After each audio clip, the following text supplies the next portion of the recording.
ಭಜತಾಂ ಕಲ್ಪವೃಕ್ಷಾಯ ನಮತಾಂ ಕಾಮಧೇನವೇ. ಶ್ರೀ ರಾಘವೇಂದ್ರ ಗುರುಸಾರ್ವಭೌಮರ 355ನೇ ಮಹಾಸಮಾರಾಧನೆ ಇವತ್ತು ಪ್ರಾರಂಭ ಆಗ್ತಾ ಇದೆ. ಶಾಸ್ತ್ರೋಕ್ತ ಪ್ರಕಾರವಾಗಿ ಗೋಪೂಜಾ, ಧ್ವಜಾರೋಹಣ, ಭೂಮಿ ಹೇಗೆ ಭೂತಾಯಿಯಿಂದ ಪ್ರಸಿದ್ಧವಾಗಿದ್ದಾಳೋ ಗೋವು ಕೂಡ ಗೋಮಾತೆ ಅಂತ ಪ್ರಸಿದ್ಧ. ಗೋಮಾತೆ ಸಕಲ ಸಂಪತ್ತನ್ನು ಕೊಡಬೇಕಂತವಳು. ರಾಘವೇಂದ್ರ ಸ್ವಾಮಿಗಳ ಆರಾಧನೆಗೆ ಬೇಕಾದ ಸಂಪತ್ತನ್ನೆಲ್ಲ ಕೊಡಬೇಕಂತ ಗೋಮಾತೆ ಪೂಜೆ ನಡೆದಿದೆ. ಧ್ವಜಾರೋಹಣ ಅಂತಂದ್ರೆ ಧ್ವಜದಲ್ಲಿ ಆಂಜನೇಯ ಇದ್ದಾನೆ. ಆಂಜನೇಯ ಧ್ವಜದಲ್ಲಿ ಎತ್ತರದಲ್ಲಿ ನಿಂತುಕೊಂಡು ಎಲ್ಲ ಕಾರ್ಯಕ್ರಮಗಳನ್ನು ನಡೆಸುವವರು ಆಂಜನೇಯ. ಉಳಿದವರೆಲ್ಲ ನಿಮಿತ್ತ ಮಾತ್ರರು. ನಾವು ಆಂಜನೇಯನೇ ಮುಖ್ಯವಾಗಿ ಧ್ವಜದಲ್ಲಿ ಇದ್ದುಕೊಂಡು ಕಾರ್ಯಗಳನ್ನು ನಡೆಸುವವರು. ಅದರಿಂದ ಧ್ವಜಾರೋಹಣ ಅಂತಂದ್ರೆ ಧ್ವಜದಲ್ಲಿ ಇದ್ದುಕೊಂಡು ಎಲ್ಲ ಕಾರ್ಯ ನಡೆಸುವಂತ ಮುಖ್ಯ ಪ್ರಾಣದೇವರ ಪ್ರಾರ್ಥನೆ. ಮತ್ತು ಧಾನ್ಯಲಕ್ಷ್ಮಿ ಪೂಜಾ, ಧಾನ್ಯಗಳು ಸಮೃದ್ಧವಾಗಬೇಕು, ಸಹಸ್ರಾರು ಜನರಿಗೆ ಭೋಜನ ಆಗಬೇಕು. ಅದು ರಾಘವೇಂದ್ರ ಸ್ವಾಮಿಗಳಿಗೆ ಬಹಳ ಪ್ರೀತಿ, ತೃಪ್ತಿಕರ ಆಗ್ತದೆ. ಎಲ್ಲ ರೀತಿಯ ಜನರು ಕೂಡ, ಸ್ತ್ರೀಯರು, ಪುರುಷರು, ಎಲ್ಲ ವರ್ಗದವರು ಕೂಡ ರಾಘವೇಂದ್ರ ಸ್ವಾಮಿಗಳಿಗೆ ಅತ್ಯಂತ ಪ್ರಿಯರು, ಬೇಕಾದವರು. ಎಲ್ಲರಿಗೂ ಅನುಗ್ರಹ ಮಾಡಿದ್ದಾರೆ ರಾಘವೇಂದ್ರ ಸ್ವಾಮಿಗಳು.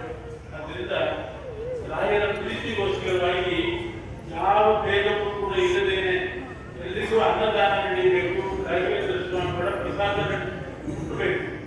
ಆ ದೃಷ್ಟಿಯಿಂದ ಧಾನ್ಯಲಕ್ಷ್ಮಿ ಸಮರ್ಥಳಾಗಿಯಿಂದ ಧಾನ್ಯಲಕ್ಷ್ಮಿ ಪೂಜೆಯೂ ಕೂಡ ನಡೆದಿದೆ. ರಾಘವೇಂದ್ರ ಸ್ವಾಮಿಗಳ ಆರಾಧನೆಯಲ್ಲಿ ಎಲ್ಲ ಭಕ್ತರು ಕೂಡ ಹೇಗಿದ್ದರೂ ರಜೆ ಬಂದಿದೆ. ಪೂರ್ವಾರಾಧನೆ ಶನಿವಾರ, ಮಧ್ಯಾರಾಧನೆ ಭಾನುವಾರ ಬಂದಿದೆ. ರಾಘವೇಂದ್ರ ಸ್ವಾಮಿಗಳು ಕರುಣಾಳುಗಳು ತಮ್ಮ ಆರಾಧನೆ ಭಾನುವಾರ ಬರುವಂತೆ ಮಾಡಿ ಎಲ್ಲರೂ ಕೂಡ ಪಾಲ್ಗೊಳ್ಳಿ, ಎಲ್ಲರಿಗೂ ತನ್ನ ಪ್ರಸಾದ ಸಿಗಬೇಕು ಅಂತ ಅನುಗ್ರಹ ಮಾಡಿದ್ದಾರೆ. ಭಾನುವಾರ ಇದ್ದಂತೆ ಎಲ್ಲರೂ ಕೂಡ ತೀರ್ಥ ಪ್ರಸಾದ ಸ್ವೀಕಾರ ಮಾಡಿ ರಾಯರ ಅನುಗ್ರಹಕ್ಕೆ ಪಾತ್ರರಾಗಬೇಕು. ಯಥಾಮತಿ ಯಥಾಶಕ್ತಿ ಯಥಾವಿತ್ತ ಅಂದ್ರೆ ಭಗವಂತ ಕೊಟ್ಟದಲ್ಲೇ ರಾಘವೇಂದ್ರ ಸ್ವಾಮಿಗಳಿಗೆ ಏನಾದರೂ ಸಮರ್ಪಣೆ ಮಾಡಿ ಅವರ ಅನುಗ್ರಹವನ್ನು ಪಡೆಯಬೇಕು. ರಾಘವೇಂದ್ರ ಸ್ವಾಮಿಗಳು ಕಲ್ಪವೃಕ್ಷ ಕಾಮಧೇನು ಅಂತ ಪ್ರಸಿದ್ಧರಾಗಿದ್ದಾರೆ. ಭಜತಾಂ ಕಲ್ಪವೃಕ್ಷಾಯ ನಮತಾಂ ಕಾಮಧೇನವೇ. ರಾಘವೇಂದ್ರ ಸ್ವಾಮಿಗಳು ಧೇನು ಇದ್ದಾರೆ. ಧೇನುವಿಗೆ ಏನ್ ಬೇಕು? ಧೇನುವಿಗೆ ಹಸು. ಹಸುವಿಗೆ ಏನ್ ಬೇಕು? ಹಸುವಿಗೆ ಬೇಕಾಗಿರೋದು ಒಂದಿಷ್ಟು ಹಿಂಡಿ, ಒಂದು ಬಕೆಟ್ ನೀರು ಅಷ್ಟೇ. ಹಸು ಅಪೇಕ್ಷೆ ಕೊಡೋದು ಹಿಂಡಿ ಮತ್ತು ನೀರು. ಕಾಮಧೇನು ಅಂತ ಇರ್ತಕ್ಕಂಥ ರಾಘವೇಂದ್ರ ಸ್ವಾಮಿಗಳು ಹಿಂಡಿ ಅಲ್ಲ, ಹುಂಡಿ ಅಷ್ಟೇ. ಹಿಂಡಿ ಬಂದು ಹುಂಡಿ ಮತ್ತು ನೀರು, ಇದನ್ನ ಅಭಿಷೇಕ, ಅದನ್ನ ಅಪೇಕ್ಷೆ ಪಡ್ತಕ್ಕಂಥವರು. ಅದರಿಂದ ರಾಘವೇಂದ್ರ ಸ್ವಾಮಿಗಳು ಅಷ್ಟೇ ಅಪೇಕ್ಷೆ ಪಟ್ಟರು ಕೂಡ ಅವರ ಅಂತರ್ಯಾಮಿಯಾಗಿರ್ತಕ್ಕಂಥ ಮುಖ್ಯ ಪ್ರಾಣದೇವರ ಅಂತರ್ಯಾಮಿಯಾದ ಶ್ರೀ ರಾಮಚಂದ್ರ ದೇವರಿಗೆ ನಾವೆಲ್ಲ ಪೂಜೆಯನ್ನ ಮಾಡಬೇಕು. ರಾಘವೇಂದ್ರ ಸ್ವಾಮಿಗಳ ಅಧಿಷ್ಠಾನದಲ್ಲಿ ಅವರು ಪ್ರತಿಮೆಯಲ್ಲಿ ರಾಮದೇವರಿಗೆ ಪೂಜೆ ಮಾಡಿದರೆ ರಾಮದೇವರು ರಾಘವೇಂದ್ರ ಸ್ವಾಮಿಗಳ ಮೂಲಕ ಫಲ ಕೊಡ್ತಾರೆ. ರಾಘವೇಂದ್ರ ಸ್ವಾಮಿಗಳ ಮೂಲಕ ಪೂಜೆ ಸ್ವೀಕಾರ ಮಾಡಬಹುದು, ನೇರವಾಗಿ ಸ್ವೀಕಾರ ಮಾಡೋದಿಲ್ಲ. ಯಾವುದಾದ್ರೂ ದೇವಾಲಯಕ್ಕೆ ಹೋದರೆ ನಾವೇ ನೈವೇದ್ಯ ಮಾಡೋದಿಲ್ಲ, ಅರ್ಚಕರಿಗೆ ಕೊಡ್ತೇವೆ. ಅರ್ಚಕರು ನೈವೇದ್ಯ ಮಾಡಿ ಮಂಗಳಾರತಿ ಮಾಡಿ ನಾವು ಕೊಡ್ತಾರೆ ಅರ್ಚಕರ ಮೂಲಕ. ಹಾಗೆ ರಾಮಚಂದ್ರ ದೇವರಿಗೆ ರಾಘವೇಂದ್ರ ಸ್ವಾಮಿಗಳು ಪ್ರಧಾನ ಅರ್ಚಕರು. ಅದರಿಂದ ಅವರಿಗೆ ಮಾಡಿದರೆ ಅವರು ರಾಮದೇವರಿಗೆ ಅರ್ಪಣೆ ಮಾಡಿ ನಮಗೆ ಕೊಡ್ತಕ್ಕಂಥವರು. ರಾಘವೇಂದ್ರ ಸ್ತೋತ್ರದಲ್ಲಿ ಬೇಕಾದಷ್ಟು ಹೇಳಿದ್ದಾರೆ. ರಾಘವೇಂದ್ರ ಸ್ವಾಮಿಗಳ ಆರಾಧನೆ ವೈಭವವಾಗಿ ನಾವು ಮಾಡಿದರೆ, ರಾಘವೇಂದ್ರ ಸ್ವಾಮಿಗಳಲ್ಲಿ ಭಕ್ತಿ ಮಾಡಿದರೆ ಏನ್ ಬೇಕು ಅದು ಸಿಗ್ತದೆ. ಶ್ರೀರಾಘವೇಂದ್ರ ಸಕಲ ಪ್ರದಾತ ಎಲ್ಲವನ್ನು ಕೂಡ ಕೊಡ್ತಾರೆ. ಸಂತಾನ ಸಂಪತ್ ಪರಿಶುದ್ಧ ಭಕ್ತಿ ವಿಜ್ಞಾನ ವಾಗ್ದೇಹ ಸುಖಾಂಡವಾದೇನು. ಸಂತತಿ ಇದ್ದಿದ್ದವರಿಗೆ ಸಂತಾನ ಕೊಡ್ತಾರೆ, ಮದುವೆ ಆಗಬೇಕು ಅಂತಿದ್ದವರಿಗೆ ವಿವಾಹದ ಭಾಗ್ಯವನ್ನು ಕೊಡ್ತಾರೆ, ಉದ್ಯೋಗ ಇದ್ದಿದ್ದವರಿಗೆ ಸಂಪತ್ತು, ಒಳ್ಳೆ ಸಂಪತ್ತು ಬರುವಂತಹ ಉದ್ಯೋಗ ಕೊಡ್ತಾರೆ, ಭಕ್ತಿ ಜ್ಞಾನ ವೈರಾಗ್ಯವನ್ನು ಕೂಡ ಕೊಡ್ತಾರೆ, ದೇಹದಾರ್ಢ್ಯ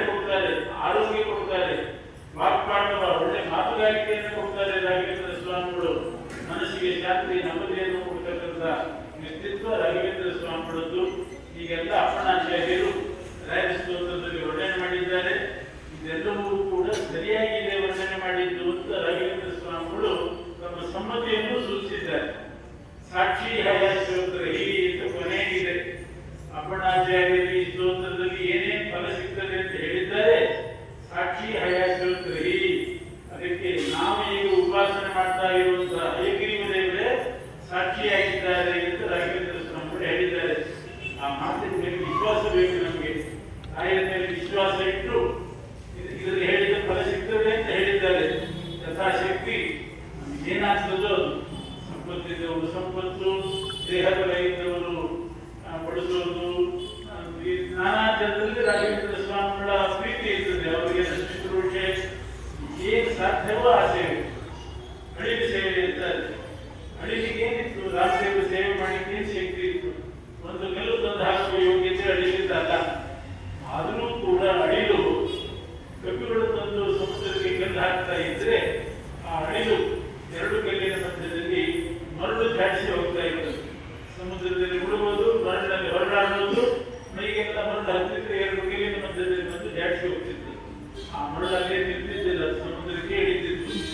ಆದರೂ ಕೂಡ ರಾಮದೇವರು ನೋಡಿ, ನೀನು ಮಾಡಿದ ಸೇವೆಯನ್ನು ನೋಡಿದ್ದೇನೆ ಅಂತ ಹೇಳಿ ಬೆನ್ನಿನ ಮೇಲೆ ಕೈಯಾಡಿಸಿದ್ರಂತೆ. ಅದೇ ಅಳಿಲಿನ ಮೇಲೆ ಬೆನ್ನಿನ ಮೇಲೆ ಬೆರಳಿನ ಚಿಹ್ನೆ ಇದೆ.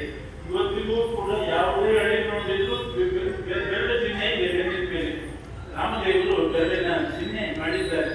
ಅದರಂತೆ ರಾಘವೇಂದ್ರ ಸ್ವಾಮಿಗಳ ಅನುಷ್ಠಾನದಲ್ಲಿ ರಾಮದೇವರ ಸೇವೆಯನ್ನ ಯಥಾಶಕ್ತಿ ಯಥಾವಿತ್ತ ಯುದ್ಧ ಸಂಪತ್ತು ಏನೇನು ಸಾಧ್ಯವೋ ಅಂತಹ ಸೇವೆಗಳನ್ನು ಮಾಡಿದರೆ ಯಾರು ಗಮನಿಸಲಿ ಬಿಡ್ಲಿ, ರಾಯರು ಗಮನಿಸ್ತಾರೆ, ಅವರಲ್ಲಿರುವ ರಾಮದೇವರು ಗಮನಿಸ್ತಾರೆ.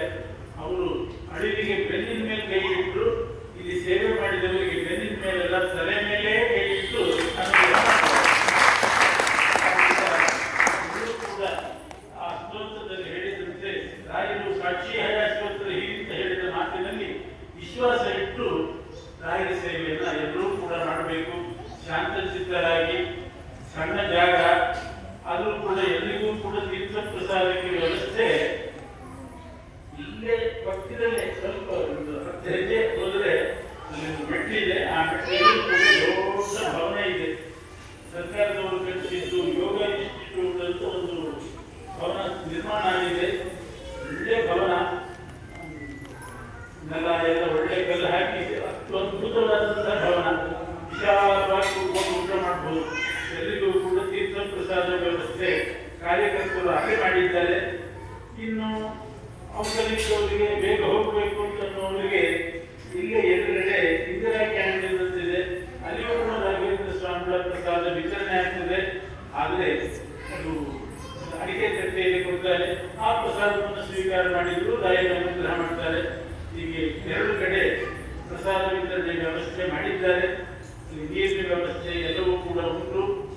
ಶಾಂತಚಿತ್ತರಾಗಿ ನಿಧಾನವಾಗಿ, ಯಾರಿಗೂ ಭಾನುವಾರ ಆದ್ದರಿಂದ ಅವಸರ ಇರುವುದಿಲ್ಲ, ನಿಧಾನವಾಗಿ ರಾಘವೇಂದ್ರ ಸ್ವಾಮಿಗಳ ಪ್ರಸಾದವನ್ನು ಸ್ವೀಕಾರ ಮಾಡಿ ಹೋಗಬೇಕು. ರಾಯರ ಮೇಲೆ ಒಳ್ಳೆ ಭಕ್ತಿ, ಶ್ರದ್ಧೆ, ವಿಶ್ವಾಸ ಇಟ್ಟಿರಬೇಕು. ಒಂದು ರಾಯರ ಬಗ್ಗೆ, ರಾಯರ ಮೇಲೆ ನಾವು ಎಷ್ಟು ವಿಶ್ವಾಸ ಇಡ್ತೇವೋ ಅಷ್ಟು ಫಲ ಕೊಡ್ತದೆ. ಅವರು ಫಲ ಕೊಟ್ಟೇ ಕೊಡ್ತಾರೆ. ಶಾಂತಚಿತ್ತರಾಗಿ ನಾವು ಶ್ರದ್ಧೆಯಿಂದ ರಾಯರ ಮಾತಿನ ಮೇಲೆ ವಿಶ್ವಾಸ ಇಡಬೇಕು. ಮಂತ್ರಾಲಯದಲ್ಲಿ ಕೆಲವೇ ವರ್ಷಗಳ ಹಿಂದೆ, ಸುಮಾರು 150 ವರ್ಷದ ಹಿಂದೆ ನಡೆದ ಒಂದು ಘಟನೆ ಬಹಳ ಜನರಿಗೆ ಗೊತ್ತಿಲ್ಲ, ಅದನ್ನು ಉಲ್ಲೇಖ ಮಾಡ್ತೇನೆ. ಆವಾಗ ಮಂತ್ರಾಲಯ ಅಂತಂದ್ರೆ ಈಗಿದ್ದ ಸುಸಜ್ಜಿತ ವ್ಯವಸ್ಥೆ ಇದ್ದಿಲ್ಲ, ರೂಮ್ಗಳಿದ್ದಿಲ್ಲ, ಏನೂ ಇದ್ದಿಲ್ಲ. ಹಳೆ ಕಾಲದ ಮಂತ್ರಾಲಯ ಇಂಥದ್ದೆಲ್ಲೂ ಕೂಡ ಇದ್ದಿಲ್ಲ. ಗರ್ಭಗುಡಿ ಒಳಗೂ ಕೂಡ ಬರೇ ಮಣ್ಣಿನ ಭೂಮಿ, ಅದರಲ್ಲಿ ಸೆಗಣಿ ಹಾಕಿ ಸಾರಿಸಬೇಕು, ಸ್ವಲ್ಪ ಗಟ್ಟಿ, ಮತ್ತೆ ವಾರಕ್ಕೊಂದ್ಸಲ ಸೆಗಣಿ ಹಾಕಿ ಸಾರಿಸೋದು. ಅದರ ಸುತ್ತಲೂ, ಅದರ ಸುತ್ತಲೂ ಈ ವ್ಯವಸ್ಥೆ. ಆ ಕಾಲದಲ್ಲಿ ಒಬ್ಬನು ಬಡವ, ತೀರಾ ಬಡವ, ಜೀವನ ನಡೆಯೋದೇ ಕಷ್ಟ. ಮಂತ್ರಾಲಯಕ್ಕೆ ಕಷ್ಟಪಟ್ಟು ಹೋಗಿ ರಾಯ ಸೇವೆ ಅಂತ ಶುರು ಮಾಡಿದಂತೆ. ಸ್ವಲ್ಪ ದಿವಸ ಸೇವೆ ಮಾಡೋದ್ರೊಳಗೆ ರಾಘವೇಂದ್ರ ಸ್ವಾಮಿಗಳು ಕನಸಿನಲ್ಲಿ ಬಂದು ಹೇಳಿದಂತೆ, ನೋಡಪ್ಪ, ನೀನು ಬಡವ, ಹಣ ಬೇಕು ಅಂತ ಬಂದಿದ್ದಿ. ನಾಳೆ ಬೆಳಿಗ್ಗೆ ಇದ್ದು ನೀನು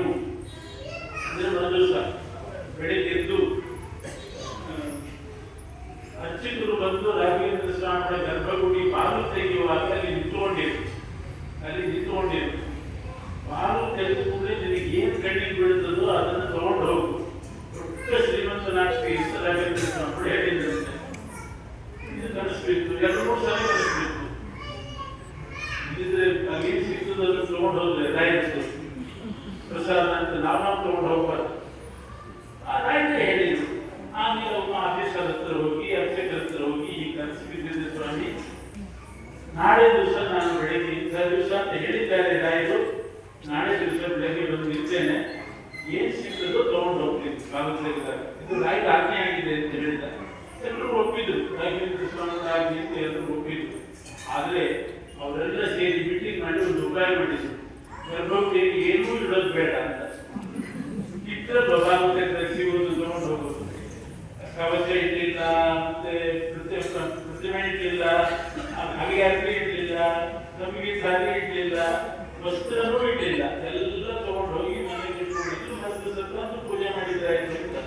ಬಾಗಿಲು ತೆಗೆದಾಗ ವೃಂದಾವನ ಬಿಟ್ಟು ಇನ್ನೇನು ಕಾಣಿಸಿರ್ಬಾರ್ದು, ಹಾಗೆ ಮಾಡಿ ವೃಂದಾವನ ತಗೊಂಡು ಹೋಗ್ಬೇಕಾಗಿತ್ತು.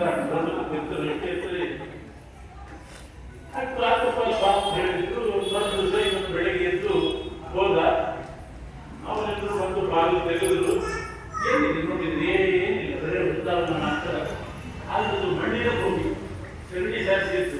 ಅದೊಂದು ತೂತಿತ್ತಂತೆ, ಒಂದು ಕಡೆ ಇಲ್ಲಿ ತೂತು ಮಾಡಿತ್ತು, ಕೆಳಗಡೆ ಕೊಡ್ತಿದ್ದಾವಲ್ಲ, ಇಲ್ಲಿ ಒಂದು ಹೋಲ್ ಮಾಡಿತ್ತು. ಅದರಿಂದ ಒಂದು ಹಾವು ಬರ್ತದೆ. ಅರ್ಚಕರು ಹೇಳಿದ್ರು, ನೋಡು ಹಾವು ಬರ್ತಾ ಇದೆ, ಏನ್ ಕಾಣಿಸ್ತೋ ತಗೊಂಡು ಹೋಗುತ್ತದೆ ಹೇಳಿದಾರಲ್ಲ, ಹಾವು ಕಾಣಿಸ್ತಾ ಇದೆ ತಗೊಂಡು ಹೋಗುತ್ತ. ಹಾವಿಗೆ ಯಾರು ಕೈ ಹಾಕ್ತಾರೆ? ಅದು ಬಂತು ಬಂತು ಹೋಗ್ತಾ ಇದೆ, ನೋಡೋ ಎಲ್ಲೋ ಹೋಗಿ ಮನೆ ಆಗಿದೆ, ತಗೊಂಡು ಹೋಗುತ್ತೆ ಅವರು. ಇವನಿಗೆ ನಂಬಿಕೆ ನಾನು ಹೇಳಿದ್ದಾರೆ, ಹೌದು, ಅದು ಹಾವು ಹಾಕಿ ತಗೊಂಡು ಹೋಗುದು.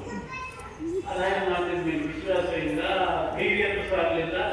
ಹಾಗೆ ಕೂತಿದ್ದಾನೆ, ಎಲ್ಲರೂ ಉದ್ಧಾರ ಮಾಡ್ತಿದ್ದಾರೆ. ಆ ಹೋಯ್ತು ವೃಂದಾವನದಿಂದ ಮುಂದೆ ಆಚೆ ಹೋಗಿ ಅಲ್ಲಿ ಇನ್ನೊಂದು ತೂತಿತ್ತು, ಅಲ್ಲಿ ದಾರಿ ಮಾಡ್ಕೊಂಡಿತ್ತು. ಆ ತೂತು ಮಾಡಕ್ ಹೋಯ್ತು. ಹೋಗುವಾಗ ಏನ್ ಮಾಡಿದ, ಉದ್ದದ ಹಾವು ಪೂರ್ತಿ ಬೆಳಗಿದ್ದು ಎಷ್ಟು ಬಾಲು ಇದ್ದಾಗ ಕೈ ಹಾಕಿದ, ಬಾಲ ಏನು ಕಚ್ಚಲ್ಲ, ಅಲ್ಲಿ ಕೈ ಹಾಕಿದ. ಆ ಹಾವು ಸ್ಪೀಡಾಗಿ ಹೋಯ್ತು, ಬಾಲದಾಗಿ ಕೈ ಮರುಕ್ಷಣ ನೋಡ್ತಾನೆ, ಅಷ್ಟು ದುಡ್ಡಾಗಿ ಉಳಿದ ಬಾಲ ಬಂಗಾರ ಆಗಿದೆ. ಇಡೀ ಹಾವು ತಗೊಂಡು ಹೋಗಿದ್ದೇನೆ, ಉದ್ದ ಬಂಗಾರ ಸಿಗ್ತಲ್ಲ ನನಗೆ, ಈ ಬೆಲೆ ಇಷ್ಟೇ ಉದ್ದ ಬಂಗಾರ ಸಿಕ್ತು. ರಾಯರ ವಿಶ್ವಾಸ ಇರಲಿಲ್ಲ ನಾನು, ಎಷ್ಟು ದೊಡ್ಡ ಬಂಗಾರ ಸಿಕ್ತಿತ್ತು, ಕಟ್ಟುದ್ದ ಹಾವು. ಇವರ ಅಂತ ಬೇಜಾಡ್ಕೊಂಡಂತೆ ಅವರವರ ವಿಶ್ವಾಸಕ್ಕೆ ಅದರಿಂದ ಎಲ್ಲರೂ ಕೂಡ ವಿಶೇಷ ವಿಶ್ವಾಸ ಇಟ್ಟು ರಾಯರ ಭಕ್ತಿಯಿಂದ 3 ದಿವಸಗಳ ಆರಾಧನೆ, ಪೂರ್ವಾರಾಧನೆ ಅಂತಂದ್ರೆ ನಾಡದಲ್ಲ ಪೂರ್ವಾರಾಧನೆ. ರಾಘವೇಂದ್ರ ಸ್ವಾಮಿಗಳು ವೃಂದಾವನದ ಒಳಗೆ ಅಂತರ್ಮುಖಿಗಳಾಗಿ ಜಪ ಮಾಡ್ತಾ ಇರ್ತಾರೆ, ಬಹಿರ್ಮುಖಗಳಾಗಿ ಹೊರಗೆ ಬರ್ತಾರೆ. ಭಕ್ತರು ಬರ್ತಾರೆ, ಅವರಿಗೆ ಅನುಗ್ರಹ ಮಾಡಬೇಕು ಅಂತ ಸ್ವಲ್ಪ ವೃಂದಾವನದಿಂದ ಹೊರಗೆ ಬರ್ತಾರೆ. ಮೊದಲನೇ ಸಲ ಆರಾಧನೆ ಆದಾಗ ನೋಡಿಯಕ್ಕೆ ಹೋದೆಲ್ಲರೂ ಕೂಡ ರಾಘವೇಂದ್ರ ಸ್ವಾಮಿಗಳ ಪ್ರತೀಕವೇ ವೃಂದಾವನದಲ್ಲಿ ನೋಡಿದ್ರು. ಪ್ರತೀಕವೇ ಆ ರೀತಿ ಹೊರಗೆ ಬರ್ತಾರೆ. ಮೊದಲನೇ ದಿವಸ, 2ನೇ ದಿವಸ ನಾವು ಆರಾಧನೆ ಮಾಡೋದು, 3ನೇ ದಿವಸ ಬೀಳ್ಕೊಡೋದು. ಆಯ್ತು, ನೀವು ಅಂತರ್ಮುಖಿಗಳಾಗಿ ಹೋಗ್ರಿ ಅಂತ. ಈ 3 ದಿವಸದ ಆರಾಧನೆ ನಡೀತಾ ಇದೆ. ಎಲ್ಲ ಭಕ್ತರು ಕೂಡ ಹೆಚ್ಚಿನ ಸಂಖ್ಯೆಯಲ್ಲಿ ಪಾಲ್ಗೊಂಡು ರಾಯರ ಅನುಗ್ರಹಕ್ಕೆ ಪಾತ್ರರಾಗಬೇಕು. ರಾಯರು ಎಲ್ಲರಿಗೂ ಅನುಗ್ರಹ ಮಾಡ್ತಾರೆ. ನಾವು ಕೂಡ ಈ ರೀತಿಯಾದ ವ್ಯವಸ್ಥೆ ಎಷ್ಟು ಸಾಧ್ಯವೋ ಅಷ್ಟು ಏರ್ಪಾಡು ಮಾಡಿದ್ದೀವಿ. ಶಕ್ತಿ ಇದ್ದವರು ವಾಲಂಟಿಯರ್ ಆಗಿ ಬಂದು ಸೇವೆ ಮಾಡಬಹುದು. ಅದಕ್ಕೆಲ್ಲ ವ್ಯವಸ್ಥಾಪಕರಿದ್ದಾರೆ. ವಿದ್ಯಾಪೀಠದಲ್ಲಿ ಕೇಶವಾಚಾರ್ಯರು ಒಳ್ಳೆ ಅನುಭವಿಗಳಿದ್ದಾರೆ. ಅವರ ನೇತೃತ್ವದಲ್ಲಿ ಏನೇನು ಮಾಡಬಹುದು ಅಂತ ಅನ್ನೋದನ್ನ ಅವರೆಲ್ಲ ವ್ಯವಸ್ಥೆ ಸೂಕ್ತವಾಗಿ ಎಲ್ಲರಿಗೂ ಪ್ರಸಾದ ಸಿಗುವ ವ್ಯವಸ್ಥೆ ಮಾಡಿದ್ದಾರೆ. ಅವರು ಹೇಳಿದಂತೆ ಎಲ್ಲ ಕಾರ್ಯಕ್ರಮಗಳನ್ನ ವಾಲಂಟಿಯರ್ಸ್ ಆಗಲಿ, ಬಂದ ಭಕ್ತರಾಗಲಿ ಶಿಸ್ತಿನಿಂದ ರಾಯರ ಅನುಗ್ರಹ ಸಂಪಾದನೆ ಮಾಡಿ ಹೋಗಬೇಕು ಅಂತ ಈ ಸಂದರ್ಭದಲ್ಲಿ ನಾವು ನಮ್ಮ ಸಂಸ್ಥಾನದ ಪೂಜೆಯನ್ನು ಕೂಡ ಅದೇ ಮಾಡ್ತೀವಿ. ಏನು ಹೊಸ ಬಿಲ್ಡಿಂಗ್ ಹೇಳಿದೆ ನಾನು